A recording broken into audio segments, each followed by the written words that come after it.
আওয়ামী আমলে তারা শিবিরকে মানুষের কাছে অনেক বাজেভাবে পরিচিত করেছিল। এখনো কিছু মানুষের মনে ভয় কাজ করে, এই ভয় দূর করার জন্য সংগঠনের। তো এটা নিয়ে তো আমরা প্রায় বক্তব্য দিচ্ছি যে ভাই আমাদেরকে তো ভয় পান, আসেন আমাদের সাথে বসেন। যদি বলেন যে এরপরে ভয় লাগে তো ঠিক আছে, চলে যাই, আমরা কিছু বলবো না। আমাদের সাথে আসলে বসলে কি ভয় পাওয়ার মতো কিছু আছে? আমরা সবাইকে ইনভাইট করছি। কিছুদিন আগে এক সাংবাদিককে প্রশ্ন করলাম যে ভাই আপনাদের নামে তো অনেক কথা, আপনারা অনেক কিছু নাকি কেটে দেন, আমরা নাকি অনেক কিছু কেটে দিই।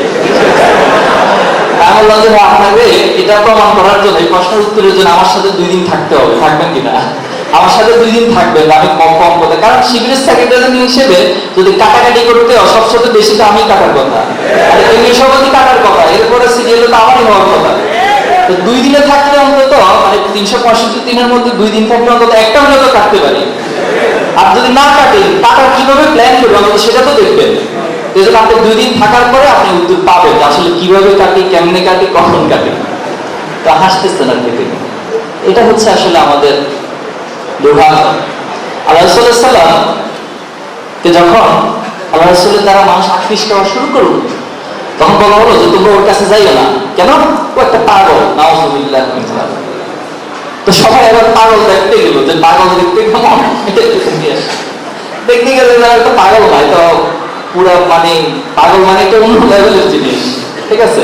তো এই তো কাছে আসা দরকার। পরে দেখা গেল না, তাকে বলা হলো যে কবি যে তোমাদের কাছে আয়াত বলে, এগুলো হচ্ছে আসলে কবিতার ছন্দ, এই কবিতা আমরাও বানাইতে পারি। তখন আল্লাহ তাআলার পক্ষ থেকে চ্যালেঞ্জ দেওয়া হলো যে দেখি বানাবো কি কবিতা, ইন্না আ'তাইনাকাল কাউসার, দেখি পড়া আয়াতটা করো। সে আরবের সব বাগা বাগা কবিগুলো মিলে পড়া আয়াতটাকে বানাইতে পারলো না। তারা কি সম্ভব? এটা কি মুহাম্মদের নিজের বানানো কোনো আয়াত? এটা আল্লাহর পক্ষ থেকে, লাউহে মাহফুজ থেকে জিবরাইল আলাইহিস সালামের মাধ্যমে আসা সে আয়াত। তাই কেমনে বানাবে? তা আমাদের যে আদর্শ, ইসলামী ছাত্র শিবির যে আদর্শ লালন করে, এটাকে ছাত্র শিবিরের নিজস্ব বানানো, কোনো পাঠচক্র করে অথবা হচ্ছে কোনো ব্রেইনস্টর্মিং করে, কোনো ওয়ার্কশপ করে বানানো কোনো আদর্শ? এই আদর্শ কোথা থেকে আসছে? তো দেখা গেল যে সেটা আর এত মানুষকে বাধা দেয়। আমাদেরকে তো ছোটবেলায় বোঝানো হয়েছে যে এই শিবির রক কাটে, এটা করে, সেটা করে, অনেক কিছু করে।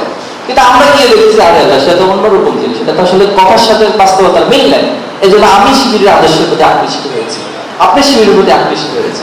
তার মানে যারা আমাদের বিরোধিতা করে তারা আসলে বুঝেই না কি নিয়ে বিরোধিতা করতেছে, আর কোথায় বিরোধিতা করতেছে, আর কি প্রোপাগান্ডাটা চালাচ্ছে। এরপর আল্লাহ রাসূল সাল্লাল্লাহু আলাইহি ওয়াসাল্লামকে বলা হলো যে সবকিছু বাদ, এ আসলে জাদুকর। কিভাবে? এর কথা দিয়ে মানুষকে জাদুকরে আকৃষ্ট করে ফেলে। কি আজব কথা! আল্লাহ রাসূলের ক্ষেত্রে যদি এরকম স্টেপ বাই স্টেপ, একটা দিয়ে যখন কাজ হবে আরেকটা বলে, একটা দিয়ে কাজ হবে আরেকটা বলে, কিন্তু এরপরে দিন শেষে কি আল্লাহ রাসূল আদর্শ থেকে ফিরে যেতে পারছে? আরো মজার বিষয় দেখেন, এই উতবা সাহেবা যারা হচ্ছে ডিসিশনগুলো মেক করতো, যারা দারুন নজরতে বসে চিন্তা করতো যে মুহাম্মদকে কি দিয়ে গালি দেওয়া যায়, এরাই আল্লাহ রাসূলের সেই আয়াতগুলো শোনার জন্য রাতের বেলা আল্লাহ রাসূলের ঘরের চারপাশে গিয়ে বসে থাকতো। ইতিহাস পড়ছেন না?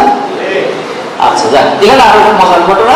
একদিন কি হলো, 4 জনের সাথে দেখা হয়ে গেল। এই কি ব্যাপারে, আমাদের না সিদ্ধান্ত ছিল এখানে আসবে না, কেন আসছো? তো বললো যে আসলে মানে চলে আসছে, এটা ভুল হয়ে গেছে, ঠিক হয়নি, চলো ফিরে যাই। কালকে দিয়ে সিদ্ধান্ত আর কেউ জানলো না। তো পরের দিন মনে করছে যেহেতু সবাই মিলে সিদ্ধান্তটা নিছি, বাকিটা তো যাবো না, আমি একটু যাই, দেখে আসি সে কেমন। তো দেখা গেল আবার পরের দিনও 4 জন 5 জন সবাই আসবে। এবার বললো যে এই ব্যাপার কি, গতদিন না সিদ্ধান্ত আসার কথা না? বলছে তুমি আসছো কেন? বলছে আমি আসছি বলো তুমি আসো কিনা এটা দেখার জন্য। এই হলো আল্লাহ রাসূলের সাথে ঘটে যাওয়া অপবাদ এবং মিথ্যার দৃষ্টান্ত। তাহলে আমরা কি আমাদের সাথে কি আরো বেশি হওয়ার কথা না?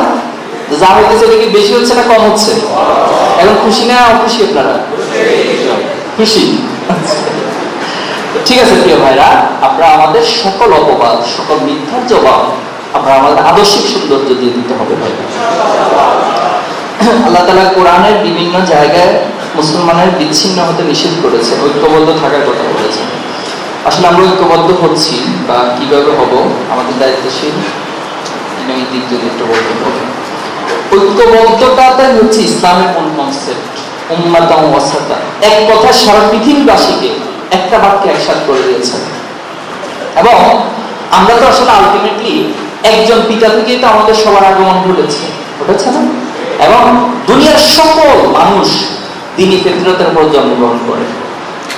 যে দিনটা ফিতরতটা আল্লাহ তাআলা আলমে আরওয়াতে আমাদের সাথে কথোপকথনের মধ্যে দিয়ে হয়েছে।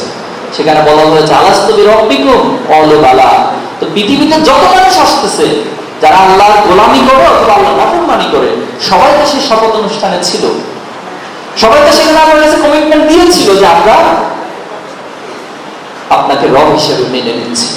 কিন্তু দুনিয়াতে আসার পর তার চারপাশের পরিবেশটা তাকে সেই স্কেলের উপর কাউকে 100% রাখে, কাউকে 90% রাখে, কাউকে 80% রাখে, এভাবে করে পার্সেন্টেজ আস্তে আস্তে কারো কারো পার্সেন্টেজ টোটালি 0 বা নীল হয়ে যায়। তো এখানে হলো যার পার্সেন্টেজটা যত বেশি থাকে দিনে ফিতরতের উপর অথবা আল্লাহর গোলামির উপর, তাদের ভিতরে ঐক্যের মানসিকতাটা তত বেশি কাজ করে। আর যার পার্সেন্টেজটা আস্তে আস্তে কমতে থাকে, তার ভিতরে সে ঐক্যের মানসিকতাটা লোপ পাইতে থাকে। এই জন্য আমাদেরকে যেটা করতে হবে, আল্লাহর গোলামের অনুভূতি। আমরা যখন এক পাকে চলে আসবো, ভাই তোমার পরিচয় কি? বলবে আমি আল্লাহর গোলাম। বলবে যে আপনার পরিচয় কি? আমি তো আল্লাহর গোলাম। সে কে? সেও তো আল্লাহর গোলাম। আর এই কে? এও আল্লাহর গোলাম। তো আমরা সবাই আল্লাহর গোলাম। আসো আমরা হলো গোলাম সংঘ। আমাদের নাম কি? গোলাম সংঘ। কার গোলাম সংঘ? আল্লাহর গোলাম সংঘ। ওয়াকালা ইন্নানি মিনাল মুসলিমিন। আমরা বলেছি আমরা মুসলমান, আমরা আল্লাহর কাছে আত্মসমর্পণ করি। আল্লাহ আমরা আল্লাহর কাছে ঘোষণা দিয়েছি ইন্নী ওয়াজহিয়া লিল্লাযী ফাতারাস সামাওয়াতি ওয়াল আরদা হানিফা ওয়া মা আনা মিনাল মুশরিকিন। আমরা আল্লাহর সাথে শিরক করি না। আমরা এক আল্লাহর দিকে নিজের সকল সত্তাকে রজ্জু করেছি। তো তাহলে আমাদের ভিতরে এখন কোন প্রশ্ন নিয়ে দিব? আমাদের জন্য আল্লাহর পক্ষ থেকে প্রেরিত কোরআন কয়টি? এখন পর্যন্ত কি কেউ দাবি করছে আমি 2 নম্বর কোরআন করি? কিন্তু অতীতের যে গ্রন্থগুলো ছিল, অতীত যে কিতাবগুলো পাঠানো হয়েছে, সেখানে অনেক ধরনের ভাগ হয়ে গেছে।